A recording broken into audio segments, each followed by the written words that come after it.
simvuga ubwenge no simvuga ubwenge vugishwa n'ubwenge simvuga ubwenge no simvuga ubwenge kubwico gikorwa nashizwe ku ruhande nahamagawe nsinde abongwanya ni bande kubwico gikorwa nashizwe ku ruhande nahamagawe nsinde abongwanya ni bande usanga tuvugishije ukuri muri gospel si hahantu uvuga ngo uri kuronka amahera menshi cyo kimwe na sekira umugabo naho nyene bitabuza kwaza rero ikintu nobwira umuntu wa gospel suko yo kwifokaliza cyane ku bintu yinjiza biri materiel ako yo kwifokaliza kuri vision afise ashaka gushika kuki akeneye gukora iki iyo ndirimbo areka arayikora kugira ngo aronkereze zitanya baki en fait hari resultat witega muri gospel nawe ukabadese gospel bisigura ngo ubutumwa bwiza rero ubwo butumwa bwiza ndabuvuga mu ndirimbo zo gusinzira ndabuvuga mu ndirimbo zo kwiruka ndabuvuga muri techno ndabuvuga muri raga ndabuvuga muri afrobeat bisaba yuko buvugwa gusa style nta kibazo gihari Ekisa ni mu rurimi n'ikiganda birasobanura ubuntu n'ubuntu bw'Imana tuko turavuga kandi twirefeye ku ijambo ry'Imana riri muri Ephesians 8 divuga ngo ubuntu nibwo bwabakije kubwo kwizera ngo ntivyavuye ku bikorwa byabo nivyo twashatse kuvuga mu majambo make hajya gukizwa ku bwawe cyane kuri mwebwe nka Victorious team mu binsiguri yayo ijambo niwe rimari nyota Ekisa yangize samuragwa Ekisa yangize mwana mu rugo Ekisa yangize samuragwa mwana mu rugo samuragwa Ekisa yangize samuragwa Ekisa yangize mwana mu rugo Ekisa yangize samuragwa mwana mu rugo samuragwa tumaze kuronka inaye nyinshi abantu bariko barakizwa kubwiye indirimbo tumaze kuronka inaye y'abantu benshi bahinduye cyane haro abo twage turaronka bavuga ati ko twaradusenga kera ubu siko two turasenga cece tasha abantu batatu datayije papa mama n'umugenzi wanje yitwa Muco. Okay. Ikindi kibazo kweka abakobwa ari bake ku bahungu. Kweka ari bake. Kweka muri Silent Vibes ari umukobwa umwe. Cameraman ni umuhungu. Wewe uri umuhungu. Bamujama wundi ni umuhungu. Ozi gusa.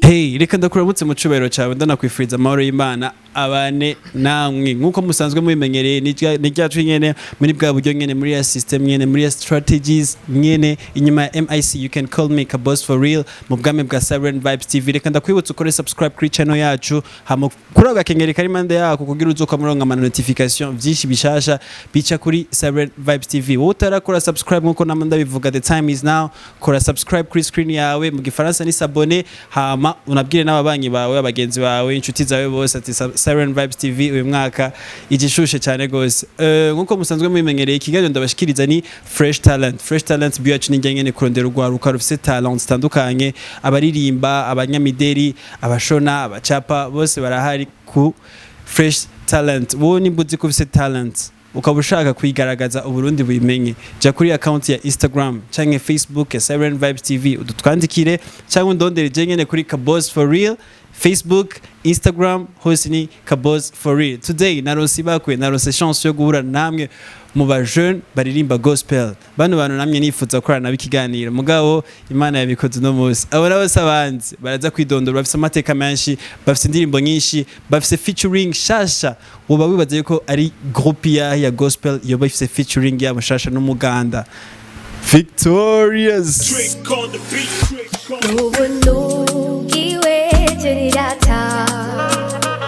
ijambo kiwe rimari nyota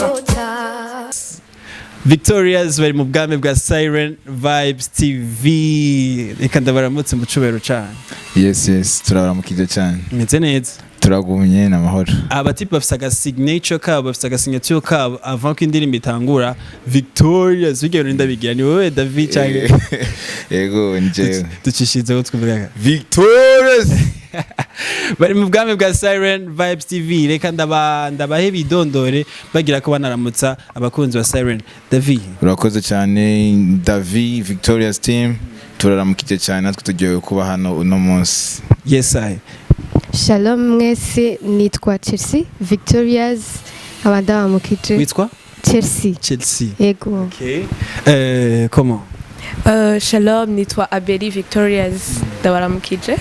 Yes, Victorias dusanzwe tumenyereye hari n'umugwi w'abantu benshi kimwaje muri batatu ni muri abamambre bakomeye muri Victorias cyane. Oya turi seti mugabo ino mu Burundi hari bane. Hariho batatu batari ino umwe yafatiriwe. Mugabo tusanzwe turi seti mugabo mu Burundi turi bane.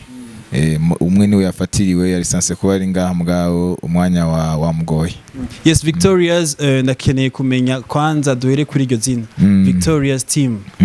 Iryo zina mwagiyumviriye gute kuki mwahisemo gutora Victorias team? Urakoze cyane izina ryacu barakunze kubitubaza ariko si question yuko kuyakuntu umuntu atora izina ngo nitwe naka ariko ni question yico twacitse muri Kristo Yesu ni question yico turi ya kamere dufise kuko ijambo ry'Imana rivuga ngo cyavyawe n'Imana cyose kinesha isi.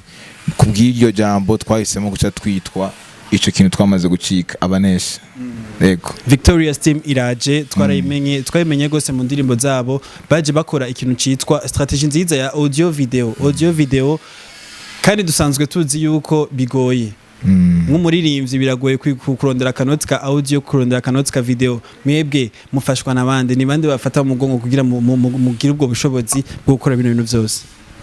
Twavuga ubwa mbere na mbere dushima Imana kuko ari idufasha gusumbya uko twavuga nk'abandi hama ikindi naco twafise umuvyeyi wacu w'imwe Prophet Sinagayevra adusapotinga cyane haba mu buryo bw'ijambo ry'Imana cyane ibyo turirimba niwe bitwigisha haba no mu buryo twavuga bufadika kandi turafise na management ya nabo bose nyene tutashimye tutoshaka kuvuga ko usanga ari na benshi usanga ariko baradufata mu mugongo ego. Yes, Chelsea dusanzwe tuzi yuko team muratorana mukavuga ati uno muntu turakeneye ko aza muri team yacu uriya naka turakeneye ko aza muri team yacu. Kuri wewe Victorias kugira yose muje hamwe muvuga ati reka tugire nombre y'abantu setse mwafatira kuki mwarabiki kugira muvuga ati reka David tumuhamagara reka Cece tumuhamagara? Ikintu novuga kuvyerekeranye n'igitigiri c'abantu bahari mu bisanzwe iyerekwa rifise umuntu umwe rifise umuntu umwe hama iryo yerekwa nyene niryo rihamagara umuntu. Sinovuga ngo ni David yahamagaye Abeli yahamagara Mara Chelsea gusa dusanze dusengera hamwe kandi si kuvuga ngo twashizeho igitigiri c'abantu kanaka ariko ni kurya Yesu yagize intumwa 12 niwo mubaza ngo ni kubera iki ngo ufise intumwa 12 kandi hari abandi benshi ariko navuze ni iyerekwa ritora umuntu kuko sinovuga ngo ni David yaduhamagaye. Ego. Mugabo muri team yanyu murafise umuntu abatwara? Ego. Yabarindi. Umurongozi wacu ni David. Ego. Okay, David, je kino kibazo kandagiye wewe. Lufite yuko yatubwiye ko ari umurongozi wa Victorias team. Ego Victorias team murabikora neza. Mugabo biragoye kuri wa jeune kuvuga ati muri no mwanya reka nje muri gospel sinje muri secular. Abantu benshi basigaye bahurumbira secular gose. David kubwawe wewe wibaza yuko umwe ico kibazo bimaze kishura yes. Reka mere kuri David kubaza yuko hakugiyemo ikintu cyaye kugira uvuga ati je ndakeneye gukorera Imana kuririmbira Imana abajoni benshi birabagora. Ego cyane nibaza ko twebwe kuba turirimba gospel si kuba ko twacaguye ngo turirimbe umuziki wa gospel ariko ni ministère turiko turakora tuko turexercer ministère mu bijanye tucishije mu ngabire yacu kuririmba. Sindirimba sindayifata kenshi turakunda kuvuga ngo music industry twebwe nka Victorias team turi muri industry turi muri ministère. Nico gituma c'est pas question yo kuririmba ngibi niba ari ariko ni ikintu twavukiye gukora. Sindota ngo anje umuntu avyutse ngo hanyuma ngo ahindure ngo agende mu bindi. Jamais kuko si je nanabicaguye nivyo byancaguye. Sije ibyo nyuma yavango sitwe twamurondeye ariko niwe yaturondeye sase bibintu no hamwe no kubesha ngo twarabihisemwe ngo tugendeye no bandakubesha bisigura ko umunsi umwe tuzoshobora guhitamwe nibindi. Mugabo David hari abaririmbyi benshi batanguye muri gospel barahindura bavuga ati reka tuje muri secular kandi ni benshi turabazi nka mu Burundi na international haba ikibazo cyane hamwe bavuga ati reka tuje muri secular niyo hari ibintu bishushe cyane. Si umwe si babiri babivuyemwe baja mu bindi mugabo hariho ibibazo bimwe bimusanga umuntu agenda ahura navyo kandi natwe duhura navyo usanga tuvugishije ukuri muri gospel si hahantu uvuga ngo uri kuronka amahera menshi cyo kimwe na sekira mugabo naho nyene bitabuza kwaza rero ikintu nobwira umuntu wa gospel suko yo kwifokaliza cyane ku bintu yinjiza biri materiel ako yo kwifokaliza kuri vision afise ashaka gushika kuki akeneye gukora iki iyo ndirimbo areka arayikora kugira ngo aronkereze bitanyabaki en fait hariho resultat witega muri gospel naho ukabadese mugabo abantu bagumiza ko abantu naho bakura nibigoye bakagumiza ko bisigura ko abantu barafise yerekwa kanaka babonye kandi batazorekura iryo yerekwa ritambaye umubiri yishuye neza inyishu giza cyane reka ngaruke kuri ca kibazo abantu benshi dukunda kugira especially abaririmbyi ba gospel sivyo abaririmbyi ba gospel ya kera hari harimo abaririmbyi nk'aba bashaka kunyutsa ba kera ba Dudu Apollinaire voilà ba Apollinaire bari bafise strategy bakoresha y'indirimbo zagenda buhoro ndashobora gutanga example no muzirima mugabo nazombereza ingituma umva n'indirimbo zagenda molomolo mugabo Victoria's team cyangwa n'izindi team zo muri no misi tugerageze kumviriza ama beat yabo indirimbo zabo bazitanga muri buryo bugezweho wocishura ku kibazo cyane baza ko kuri twebwe ntidukoresha rap gusa mbwa cash na R&B turayikoresha ibirimwo iki abarimwo nk'uturi musanga tugenda buke kumgaca hajamwo na rap twavuga ko duhagaze cyane kuri rap gose mbwa nayo niyo dukoresha cyane mbwa igikuru ni kugira ngo uyu mudiho ko abajene benshi bawukunda ni gute twoshobora kuzana mu ijambo ry'Imana kugira ngo benshi bakire ubwo buzima budashira nico civugo canke niyo yerekwa dufise yo kuzana benshi biciye muri uwo mudiho kwako benshi bariko barashaka barakunda uwo mudiho ingene uvuga mugabo tugeni dushaka kuzana uwo mudiho mugabo ikiri inyuma y'uwo mudiho nituko dusaka ko gikiza abo bantu imitima y'abantu ego ndamwunganiye gato kw'ico kibazo ni hariho abantu bamwe akagwi k'abantu bamaze kwiga icapo cyo kumengo gospel ni ibyo byo gusinzira n'ibyo bintu byo kuririmba uhumirije ariko sivyo nta definition hariyo gospel bisigura ngo ubutumwa bwiza rero ubwo butumwa bwiza ndabuvuga mu ndirimbo zo gusinzira ndabuvuga mu ndirimbo zo kwiruka ndabuvuga muri techno ndabuvuga muri raga ndabuvuga muri afrobeat bisaba yuko buvugwa gusa style nta kibazo gihari kandi ashimana yuko ubu barundi bako barabitahura barazakira neza ndibaza yuko abantu bakora dukurikirana special abakunzi ba Siren Vibes TV n'abakunzi ba Victoria's team baranyotewe kuvuga ati abatipe turakeneye ko bikora mu gahugu abajama turakeneye vraiment ewana kabos bahe Mike baturirimbire je nk'imwe n'indirimbo yanyu nkunda cyane ndakunda indirimbo yitwa ubwenge iyo ndirimbo kwanza kandi igaruke kwa vanke wituririmbira l'idée yo kwandika iyo ndirimbo irimo création nyinshi irimo uravye kuri kote ya video ukarabana kote audio irimo mwayanditse neza mwitonze l'idée mwayikuye hega cece ikintu novuga mu bisanzwe kenshi iyo tugomba gutanga indirimbo turafise umunsi wa repetition turafise umunsi dukorana atari kurepeta gusa ariko kenshi tuba tuko turasenga rero sinovuga ngo bon byavuye ku ijambo ry'Imana ni ijambo ry'Imana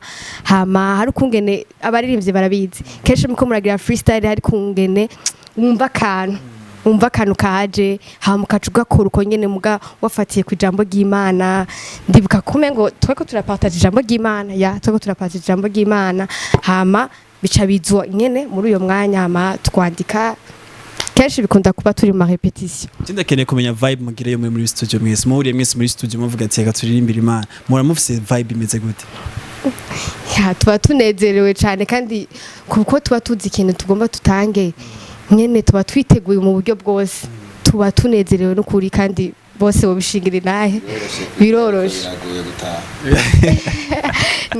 yes ubwenge reka ndamuhe Mike bayiducishirizeho gato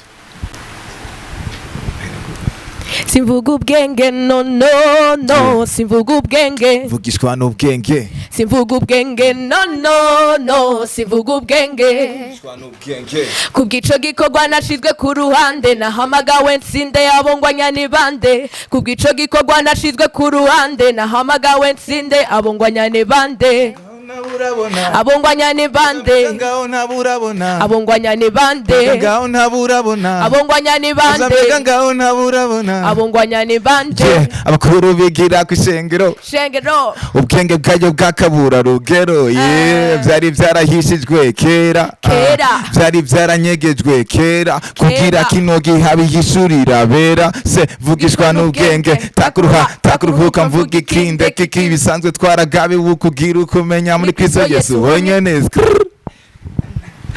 jewe hano nkunda kwiplanta kuri iyo ndirimbo jewe nagira uririmba no uririmba gute mbega ngaho ntaburabona karirimba twumva ntaburabona mbega ngaho ntaburabona bayita plantation no yes mwabumvise ni Victoria's team jikiro navuga kimwe gusa muri very talented amen muri very talented kandi biraryoshe kubona talent nk'iyo mwicisha muri gospel abantu bakamenya ijambo ry'Imana ni ikintu ciza cyane yes ndibaza muri account yanyu nasanze mufite indirimbo zigera kuri 4 5 zifise amashusho na 10 zawo zose hamwe ni 10 urumva zifise amashusho mugani 4 gusa hage Victoria's yagiye hamigaje twatanguye officiellement 2016 mugabo twari dusanzwe turirimba mugabo twirashije cyane bien muri carrière ya musique 2016 yes indirimbo bafise brand new song yabo nayo si yinditwa Ekisa Nico cyabazanye ngamo bwame bwa Siren Vibes TV kugira batushoboye kutugira aga performance kayo banatubwire byinshi bijanye n'iyo ndirimbo. First of all iyo ndirimbo yadifisa amasanamu meza cyane, congratulations kuri mwebwe. Thank you. Uravye release zayo kumviriza ukaraba n'amasanamu yayo ni ikintu ciza kandi n'indirimbo bashoboye kugira lancement yayo ahantu bita kuri bahita Eglise Truth Revealed Church. Truth Revealed Church. Niyo narinzi ibintu by'amateka abantu benshi bayakiriye neza kandi warakoze kuza kandi haraje abantu benshi kijya kintu igishusho kubona wage abantu bose wayibonye gute ku ndirimbo yayo? Indirimbo yitwa Ekisa n'ubuntu. En fait natwe twabonye ko ari ubuntu bw'Imana. N'ubuntu bw'Imana nyene. En tout cas le fait yo kubona wage abantu bose baza kwitabira indirimbo yanyu ni ikintu ciza cyane. Twaragewe cyane tubona ko abantu baranyotewe Imana tubona ko abantu banyotewe Imana nuko ikindi naco turabona ko turashigikiwe kandi turabakunda cyane mwarakoze cyane kuhaba. Merci beaucoup. Chelsea Ekisa dusigurire neza mu majambo yose Ekisa bisigura ikintu ruri mu Rwanda. Ekisa ni mu rurimi n'ikiganda birasobanura ubuntu n'ubuntu bw'Imana tuko turavuga kandi twirefeye ku ijambo ry'Imana riri muri Ephesians 8 divuga ngo ubuntu nibwo bwabakije kubwo kwizera ngo ntivyavuye ku kugwa byabo nivyo twashatse kuvuga mu majambo make n'ubuntu bw'Imana bwadukuye mu kibanza kimwe butwinjiza mu kindi kibanza kanaka. Yes, ikintu nagerageje kubona nabonye yuko Victoria's team itakorera local gose mu Burundi gose mwashoye kuronka ibako ryo gutambuka mugakora no mu Uganda. Deal yo gukora no rya mu type byakenze gute mwamuronse gute mwamaze kwivugana before canke ku song twekoranye na Levixone kuva Uganda ni muririmbyi dukunda twamye dukunda kuva kera. Rero la fois passé hariho evenement yabaye yari yajemwo aje Burundi dencha duprofitiramo turamuronkeramo ni twari tuzinanye niho twavuganiyemwo Amipro yaduha connection yiwe. Big shout out kuri Amipro kabisa thank you. Hama tumaze kumenyana nawe niho twaca dutangura dans ma processus yo gukora song. Ndibuka ko bimaze gukunda ko dushobora gukorana twabipanze umunsi umwe hanyuma twe tuzindukira muri studio twagiye kuva morning dutaha saa 10 ijoro. Bibatwara umwanya ungana gute kwandika indirimbo? Kwandika indirimbo si ibintu tuvuga ngo turafise birafise formule nyene ngo bigume ari bya bindi. Oya hariho inspiration ziza ukwazo izindi ziza ukwazo, si ibintu biri ku murongo biguma ngo biruko. Oya ni igikorwa cyamwe mu yera nyene abaha inspiration uko abigomvye uko abishaka umwanya abigombeye. Yes, Levixone ndibaza muri ivyo bikora neza mu Buganda kuri kote ya gospel yazaranye na management yiwe. Byaroroshe kugira megere management yiwe mushoboye kuyemeza yuko namwe mushobora gukorana indirimbo nabo canke vyagenze gute? Disiyo yuko abanyamahanga bamaze kubona ko muri ivyo bageze ku indi level baragara katuvyite kugara kuri mwebwe byaroroshe? Cyari igikorwa kizimvye cyane. Ndibuka ko badusabye amahera menshi ariko turababwira ati maze bimeze uko icyo twakoze tugenda gusenga kwacu ku bisanzwe inzira byari gucamwo zose bari batubariye zari zansi ku bigaragara byari byansi hanyuma mu nyuma twumva aperi ya Levixone ati bro nimwitegure ndaje urumva deja aho twavuze ati indirimbo nimba yitwaye Ekisa itubereye Ekisa nyene yo yitoreye title no yaje song twe twahejeje mwe mamaze kwiheza song twe twahejeje yaje we kwahojisa tumaze amasaha menshi muri studio twe twahejeje tumaze umwanya munini cyo turamurungikira audio arayumviriza ari muhira yandikira muhira amahoteli yari yashikiyemo dena cyaraza gushiramwe amajwi mugabo yashizemo amajwi yiwe gusa twe twamaze guheza song yose lancement yayo niyo narindi naragerageje kubona yuko murafise ukuntu hari indimi mukoresha yego Jebra bicho kibazo namwe ndagifise kandi ico kibazo reka ndakibaze mabujaga mu directrice hari ukuntu wewe waraduze kuri stage na team yose mushaka gutangura kuririmba hari ibintu bagiye uravuga iki sivyo avant tout rugano ruri mu Rwanda avant tout kwanza before ivyo byose urashobora kutubwira kwanza wowe nyene wabivuze wowe kuvuga iki usubiremo urakoze cyane ikibazo cyiza cyane urakoze cyane kuri ico kibazo kwari abantu benshi bafise ingorane muri ivyo bintu babakine kumenya ibyo ari byo ariko ijambo ry'Imana rivuga ngo uvuga mu utamenyekana sabanta barira ariko abwira Imana kandi ikibanza cy'amasengesho ni ikibanza cya communion y'umuntu n'Imana rero igihe ndiko ndasenga Paulo yandika avuga ngo igihe ntangwe kuvuga mutamenyekana ubwenge bwanje buragumbaha mon intelligence tombe stérile ubwenge bwanje burahagarara urumva bumaze guhagarara none ni igiki kindi kiyo kirakora nimba rero mu bwenge bwanje bwahagaze hari ubundi bwenge buriko burakora ubwenge bw'Imana ico gituma si sururimi ruvugirwa mu kirere cy'abantu n'ururimi ruvugirwa mu kirere cy'Imana sururimi wigishwa nkanyuma ngo uzorumenye n'ururimi uvukana igihe wakiriye umwami Yesu Kristo umukiza mu buzima bwawe. Urwo rurimi nabwo babigisha urwo rurimi. Oya, nta shuri rihari ryo kuvuga mutamenyekana ahubwo n'ururimi rw'icaremwe gishasha. N'ururimi rw'uwavutse bwa kabiri wese. Je gituma nizera nakikiranya yuko when you speak in tongues you cannot be normal. Ntashobora kuba umuntu asanzwe kubera kuri kuravuga ururimi n'ubwenge bwawe budatahura. Urugezo rw'abantu wamaze kururengana. Utanguye gukorera mu rugezo rw'Imana. Kuko iyo uravuga mutamenyekana uvuga amabanga nayo ni Kristo yari yaragizwe ibanga ariko yahishuriye mu mutima wacu. Nicyo gituma nizera nakikenya yuko ibi bintu birashobora kuba bidatahuritse mugabo bifise ubushobozi budasanzwe.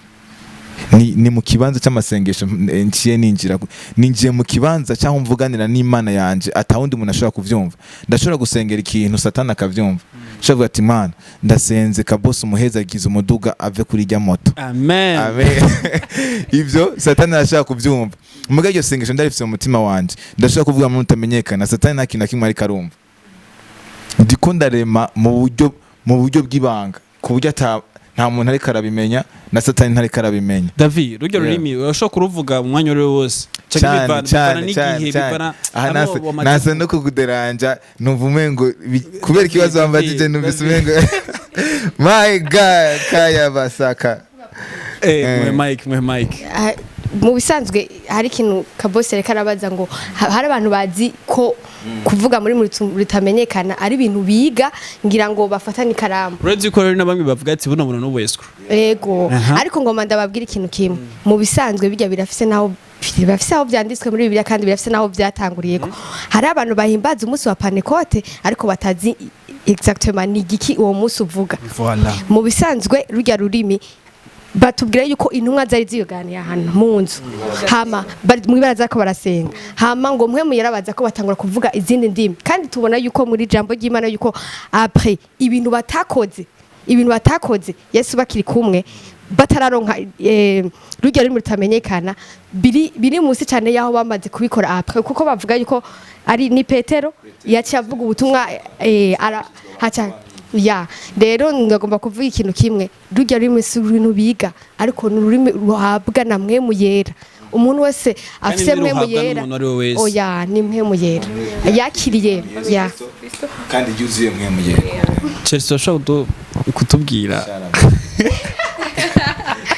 ndavyisabira ndaruvuge tuje muri mwemu yera en fait ntitubibwira mwebwe cyane tubibwira abantu bariko baradukurikirana ariko twabivuze yuko tubivugana n'Imana yacu yego tukafata umwanya wo gusenga turaza gusenga mugabo ntituza kubivuga kugira ngo tubumvishe ko tubivuga cyane ngo bigenze gute no ariko tubivuga iyo dutanguye gusenga iyo turiko turasenga Imana kandi nkuko wakimbagije tubivuga umwanya wari we wose ugishakiye kuko Imana yacu tuvuganira aho hose tugeze icyo uri kurakora cyose turashobora gusenga hari umujournaliste yegeze kumbaza aramaze none David we usenga kangahe ku munsi ndavuga ati umuntu w'Imana wewe uhema kangahe ku munsi sinoguharura ngo ni 2 cyangwa 3 ngo mvyutse ngo ndyamye oya ariko ijambo ry'Imana rivuga ngo musenge ubudahumeka simvuze ko nama niyugaranya mu cyumba ariko ndasenga oya no mwibarabara ndiko ndasenga ndiko ndanatambuka ndiko ndasenga kubera ko ijambo ry'Imana rimbarira ngo musenge ubudahumeka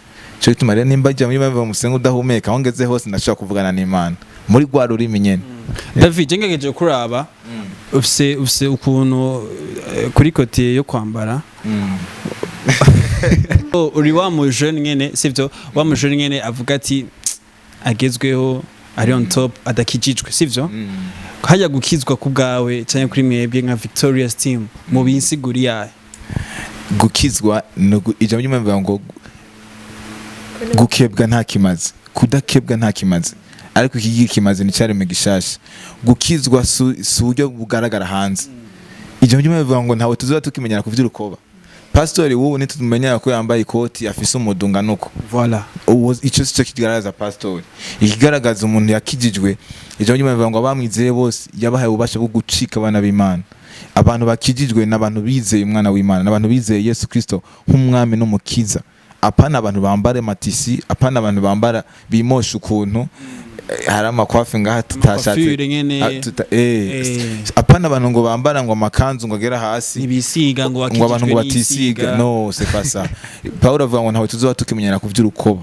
kuko ivy'urukoba birahenda umuntu ashobora kuba yikwije neza yambaye neza asa neza mugabo ugasanga mu mutima wiwe biragoye nico gituma ivy'indani nivyo bikomeye cyane gusumba ivyo hanze kabisa maana yuko twamaze kuja muri mode yo kugira babana mudatahura neza gukizwa je ndababariza ibibazo byanyu byose mwamukeneye yes ndibaza yuko Ekisa you ready kutwereka performance ya type ya Ekisa iyo ndirimbo iri kuri account yabo ni Victorious Team official ariko official ya Victorious Team official indirimbo yitwa Ekisa yasohotse igaejo yasohotse dimanche OK, le 7 dimanche. Yes, reka turabe performance ya Ekisa ndana basaba aba subscribers ba Siren Vibes TV ama subscribe yabo ya iwacu tuyatware kuri Victorious Team kuko babikora neza. Wait. Reka ndabashirire mwana w'Imana. Levixone one time again. Victorious. Drink on the beat.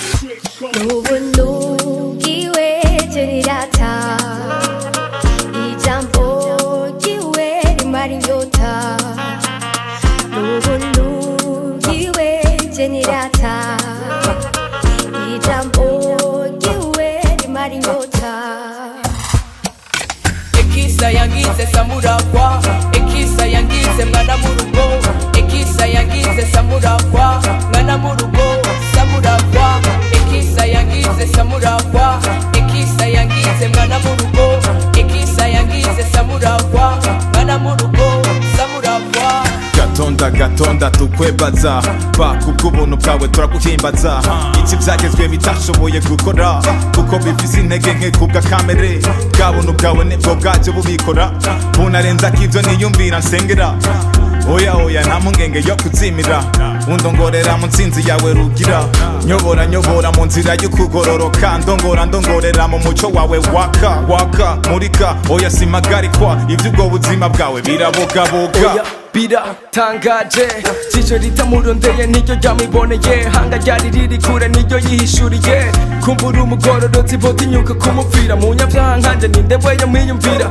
devo wewe ivuga nk'intambwiro ndera ikirotsa ndindira gatongira icyo ndakwibutsa byavyegeze yaramaze kubishitsa iwe jenirata ijambo jiwe maringota lulu jiwe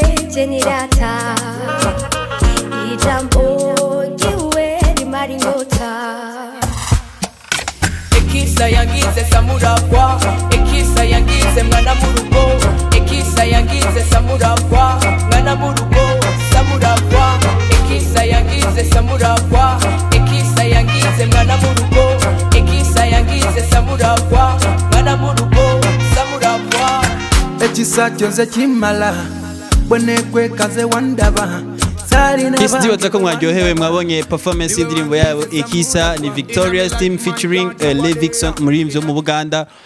Iyo ndirimbo murashobora kuyisanga kuri account yabo ya YouTube ni Victoria's Team official. Indirimbo ni Ekisa. Twongereza ama viewers, twongereza n'aba subscribers kugira tubanange tuba supportinga ndazi ko abatipi bitanga kugira turyoherwe kugira twakira ijambo ry'Imana.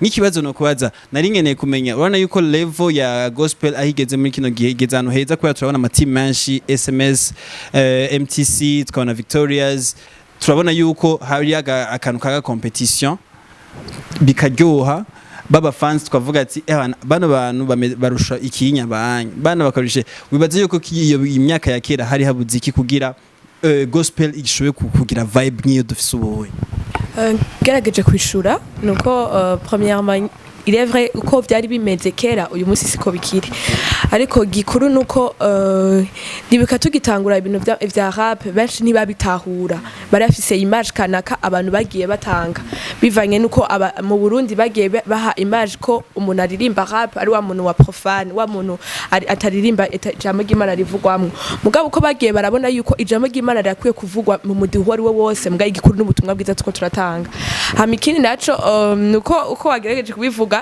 si kubera ko ni kubimenya kara ko turi muri competition mugati ko turasupportinga n'urukundo hagati n'ubumwe ruhari mu baririmbyi kumva yuko ujya muri ririmbyi yaririmbye neza ndakeneye kumva yuko ndamuteye intege cyangwa kumva yuko ndamuryoherewe mu Burundi nico kintu gihari novuga mu Burundi cyane mu Burundi hariho ubumwe kanaka hagati y'abaririmbyi bijambo ry'Imana donc aba baririmbyi ba gospel hariho n'urukundo gusupportinga sinzi ko bibonye igihe ca Ekisa ko aba SMS niho bari aba MTC niho bari ni nkuko MTC yorganije canke SMS tutegeza turitaba kwako nukuneze gukigikorwa umwene data ari karakora ni ciza hama kumva yuko dufise papa zimwe twese yo kuzana benshi kuri Kristo ya niko no bivuga rero niyo mpamvu novuga ko byari bikera nuko ko abarundi baramenye ko kuri jamwe kimwe bivuga ngo muzomenye kuri nako kuzaho umwidegemvyo ko kuri barakumenye ko kumva yuko kuvuga ubutumwa bwiza ntiguhagaze ku mudiho oya tuvuga ubutumwa bwiza hose mu mudiho ari wo wose igikuru n'ubutumwa bwiza buri inyuma y'uwo mudiho kuvuga ubutumwa bwiza nibihagaze ku mudiho kuvuga ubutumwa bwiza tubuvuga ahantu hose muri style yariyo yose igikuru nikiri inyuma y'iyo style ubwo buzima buri inyuma y'iyo style yes Chelsea 2021 muraza mu jeni indirimbo Ekisa ni audio video twitege kibishashe bivuye kuri Victoria's Team turazi yuko abaririmbyi especially mwebwe ba gospel mamu c'est programme de now sometimes had do surprise hagati mugabo nivya what can we wait from Victoria's Team bon uko mwabivuze nyene birahari by'ukuri ariko kandi ni byinshi kandi twagaritse rero reka tuzobibabarira Victoria zirahari kugira ngo bamenyeshe ikigomba kize kandi turabijeje neza yuko ni byinshi cyane gusa umuntu wese gomana mutumirire kugirira inyota ugira inyota kandi byinshi uzobibona yes David wowe nk'ubu usanzwe utwara Victoria's Team yawe jidakene hariho wa mupeti usanga ari muri quartier afise kwa ku ryajambo ry'Imana riri muri we kandi nzi kuririmba avuga ati jewe ndakeneye kuja muri Victoria's ndayibonamwo kazoza keza sivyo nka wewe umuntu ashaka kuza muri team yanyu hasabiki canke mwarakwije setinyere n'abandi sinavuga ngo twarakwije ngo ntabandi oya ariko gusa ku muntu akeneye kuza hariho benshi dusanzwe dufashanya bakatwegera ati ndafise talent yo kuririmba nshaka ko mumfasha niki turafise group sinzi ko no yita ngo n'abakade sinzi ko no yita ngo ni B mugabo n'abantu dufashanya hanyuma then hageze aho ubona ko uyu muntu arashoboye then kababwiye ati ni donc bakiyorienta abo nyene kama bafoma group muri bo kama tushima mwumwe tukamuduza donc niko biba bimeze ariko gukorana no gufashanya biriho barashaka kutwandikira kuri Instagram kuri Facebook cyangwa bakarondera umwe muri twebwe kugira ngo dushobore kubabwira uko ngene bigenda mugabo muracaro kwita abantu kugira baze muri Victoria's nta recruit imihari ntihave ntibabyumva nabi mugabo gusa ukeneye ubufasha buva kuri Victoria's team ntashaka kubura yego. Yes, ndibaza yuko dushobora kurangiza ikiganiro cacu neza. Ndi umwe wese muri mwebwe ndibaza ko afite ikintu kiri mu mutima wiwe ashaka gushikiriza, abwira abakunzi ba Victoria's, abwira abakunzi ba Siren Vibes TV, abwira n'abarundi muri rusangi. Icyo ubwiye babakunzi ba Siren Vibes TV, wabakunzi ba Victoria's team, akantu kari mu mutima mvusha gupartager n'abantu. Urakoze cyane, ikintu kiri mu mutima wanje kibogaboga ku buryo uduhuye no mwibarabara ukankubita ikofe. Ikintu ca mbere gisohoka ni warizeye umwami Yesu Kristo. Ni mutaramwizera no munota umwe cyane nabikoze ndi mwibarabara. Gushisa n'ubu sindicuza igituma nabikoze kandi ntarigera maramaza n'umunsi warimwe. Nimba uri kurankurikira humiriza ku maso yawe kano kanya nyene wizere mu mutima wawe uvugane nanje ati mwami Yesu ndakwakiriye umbere umwami n'umukiza mu buzima bwanje. Amen. Imana kugira neza cyane nimba wasuye muri no sengesho wavyizeye ukavyatura uracitse cyareme gishasha. Ico nce kiri mu mutima wanje. Ikindi cya kabiri ndashaka kubwira abantu bagende kuri channel ya Victoria's team murabe indirimbo yitwa Ekisa bisigura ubuntu. God bless you. Chelsea. Ikintu nashaka kubwira cambe nambe turabashimiye mwebwe mwadutumiye ko twizera neza ko iki kiganiro umuntu yacumvirije nashaka kubwo umuko yarari hama ikintu je ngoma ntumirire umuntu yakatwumviriza nuko ndamurungitse kuja kuraba indirimbo zacu kandi apana kuziraba gusa ariko ngoma ndagushira ahantu wumviriza amajambo cyane ntumva umudiho gusa ngo wumve uryohewe n'umudiho ariko ugende wumviriza amajambo. Ndiza neza nyimba ugwaye urashobora gukira wumvije nyimba ari ubwenge nyimba ari umwasi birashobora ko ubuzima bwawe ushobora guhinduka kandi kutari ubyiteze cyane kuguruka amaso. Sorry gato shaka kumwunganira ufite avuze ngo nimba ari ubwenge cyangwa ari umwasi ko umuntu adufatiye nganyene ubwenge ni indirimbo nta mu mwasi ni indirimbo umva avuze ngo ubwenge ngo umwasi wamengo ni umwasi wawe bitahure nawe indirimbo yitwa umwasi. Ego nashatse kuvuga donc navuze amatitre y'indirimbo agenda asuremwe wazumvirize kandi nukuri ndiza neza yuko hari ubuzima uza gusura kumva kandi butemba nivyo novuga. Tubanje kubashimira cyane ngere mwashaka kudutumira koko tuzi neza yuko nkuko babivuze iki kiganiro cyabaye ntikigusiga uko waje ko wagira kiraba uwo washoboye kukiraba. Ikindi naco twabarungise kandi kuri page yacu ya Victoria's team kuja kuraba je numva umengo no batumira cyane kuri Ekisa cyane ko ijambo ry'Imana ivuga ngo ubwo buntu bw'Imana buzodushoboza sivyo uradushoboza nguvuga yuko hari ikintu gishobora kuba chance mu buzima bwawe genda wumvize Ekisa ubwo buntu bw'Imana turiko turavuga burashaka kugushoboza gushika aho wifuza gushika kure cyane wifuza gushika ubwo buntu bw'Imana burashaka kuhagushoboza kandi urashaka no kuhashika kandi vyoroshe kwa ko ubuntu bw'Imana bushaka kugushoboza. Ikindi naco turabashimiye abantu bose badusapotinga abafanzi bacu bagerageza kutwereka urukundo mudukunda natwe turabakunda cyane mwumve yuko turareconnaître ico muri ku buzima bwacu. Turashimiye kandi umuvyeyi wacu Prophet Nagayevra no muvyeyi dukunda cyane nimba ibi byose turirimba byose ni ubutumwa bwiza yatwigishije ni jambo ry'Imana duha rikaducikira ubuzima hama tukaritanga mu bandi. Ego turabakunda cyane gose Victoria's team irabakunda gose bavyumve. Ndumva umengo ufite byinshi kubabwira. Yego Ekisa imaze kuranga ama feedback ameze gute avuye muri Ekisa? Abantu mubona bayakira gute Ekisa? Niko twagomye tubivuga cyane ni bwabuntu bw'Imana gusa abantu benshi bagoma batubwira tumaze kuronka inaye nyinshi abantu bariko barakizwa kubwiye indirimbo tumaze kuronka inaye y'abantu benshi bahinduye cyane haro abo twage turaronka bavuga ati ko twaradusenga kera ubu siko turasenga n'abandi batubwira ati jewe kare nahora senga nka 30 minutes mwijoro mugabo uyu munsi sigaye senga amasaha menshi so ko n'ubuntu bw'Imana nico twashatse kuvuga n'ubuntu bw'Imana budushoboza ico kintu cyahora kikugora mu buzima. Nimba uyu munsi nahora senga amasaha isaha imwe canke iminota 30 ndizera neza ko iyi Ekisa imaze kuyumviriza urashaka gusenga n'amasaha menshi.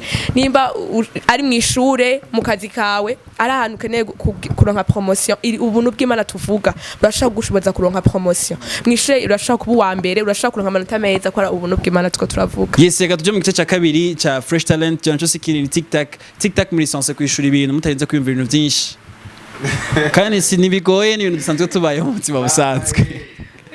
Ndibaza yuko nka Victoria's team ndibaza mwebwe maze guca muri byinshi cyane gushikaho mugeze ubunye marashaje vraiment reka duhe mic kwanza David nindakene kibazo cyoroshe muri mwebwe jewe shaka cyoroshe bose bakene ushaka kigoye ubuntu bw'Imana buca bikoreka cacoro ubuntu bw'Imana uyu buraza kumufasha cyeshaka cyoroshye. Okay, David dibaze yuko David yarize secondaire araheza. David mw'ishuri yantuka ibiharuro n'ivyamugora cyane gose. Hagati na hagati le fait yuko ari hagati na hagati reka ngerageze kumwotsa utuntu tworoshe kugira namaramaze Victoria's team umurongozi wa Victoria ukuri kose.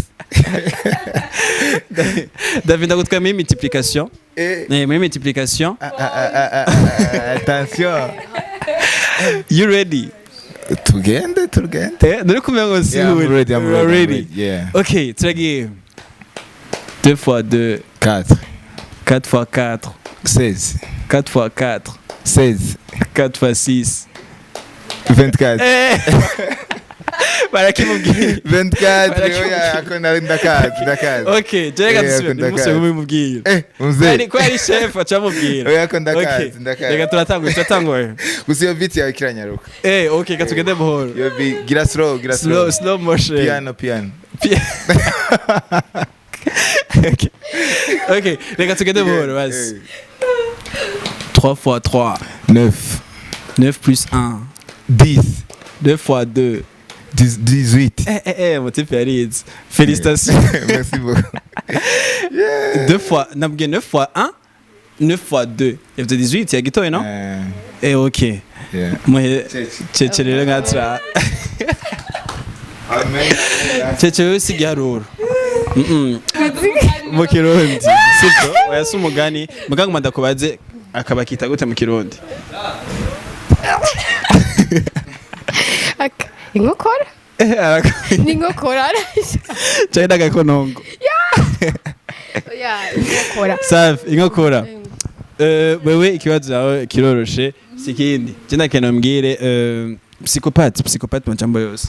Psychopathe ni P S Y C H P P S psychopathe David. Psycho. Okay, psycho. Yeah, psycho ni P S Y C H O P A T H E.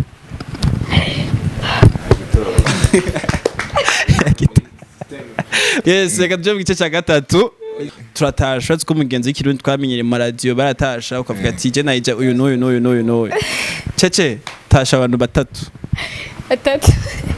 ndatayije papa mama n'umugenzi wanje yitwa Muco. Okay, papa mama Muco.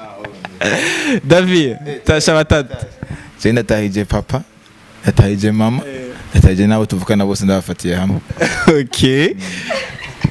Tasha araryohewe uyu nyafise benshi reka ndaguhe batanu Ndatahije papa wanje na mama wanje nabo tuvukana en general. David ndagutahije. Oya je untasha gutenda kubona. Ndatahije abanywa abafanzi ba Victoria's team. Ndatahije management ya Victoria's team. Ndagutahije na wewe. mwibagiye umuntu umwe turatahije cameraman. mwibagiye umuntu umwe inde prophète. Turatahije umuvyeyi wacu prophète Evrar. Ari muri kino kibanza ari hano. Niba tutamutahije. Amen. Ari hano bigenze gute? Bigenze gute? Turamutahije cyane. Ndibaza yuko bwa ndibaza sinzi mutasha mufise benshi mu mutima.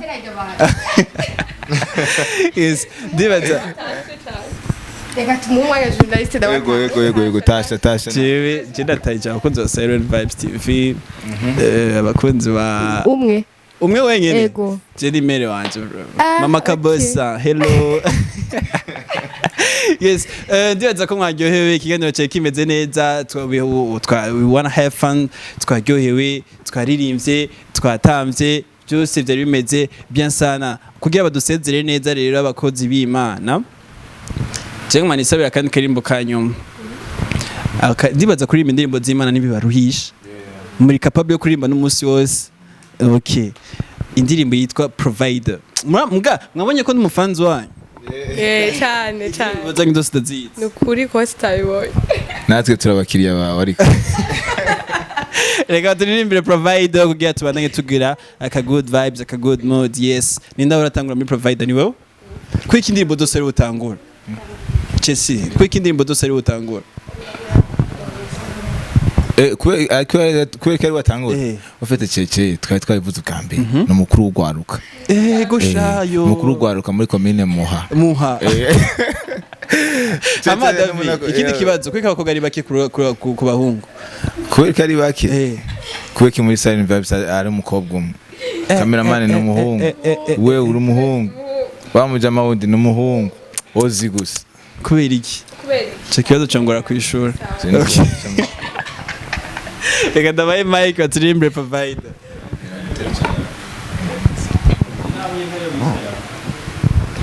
imbabazi zaraminduye ubundi umukunzi oya sindi umukozi ubugombe bwa datu buje ndabuzi yabwiye ko amajana amazana hezagiwe ndakoje ndubunesha ambwira ko we ase inzi tiro azuza kwa maso nategwa n'itiro naho nyiza ari maso niwe burukukiro niwe bukungiro mwita shiro niwe yanje miringiro I'm a steward of the mysteries I'm a steward of the mysteries turonka daily to brata they shine turonka daily to brata they shine ajaira niwe uzigami nambuko zanje ijisho ryawe niwe urimo zako Jehova Rafa niwe uzigama intambuko zanje ijisho ryawe niwe urimo zako afezis zatumye nemerwa ntaruwo kwemerwa afezis zatumye nemerwa ntaruwo kwemerwa afezis zatumye nemerwa kwemerwa afezis zatumye afezis ça veut dire imbabazi kwiki indirimbo zanyu musanga arimo akantu nyene kagoye gutahura afezis ni rurimo rwahega David ni kigiriki afezis imbabazi Ekisa ubuntu amakandi kantu gashasha ni byinshi hagavod c'est quoi Hagavod is God of glory. Hagavod. Yeah. Dianoya. Ubwenge. Yeah. Reka shimire Victoria's team yose shigikire shimire management iri nyuma yayo shimire Prophète Evra, merci beaucoup. Merci Victoria's. Ndibaza yuko musuye kuduha iyindi song shash mudoza kuyipresenta ngaga mu bwami bwa Siren Vibes TV. Ego cyane. Peace out. You can call me my MIC yari Kabos for real.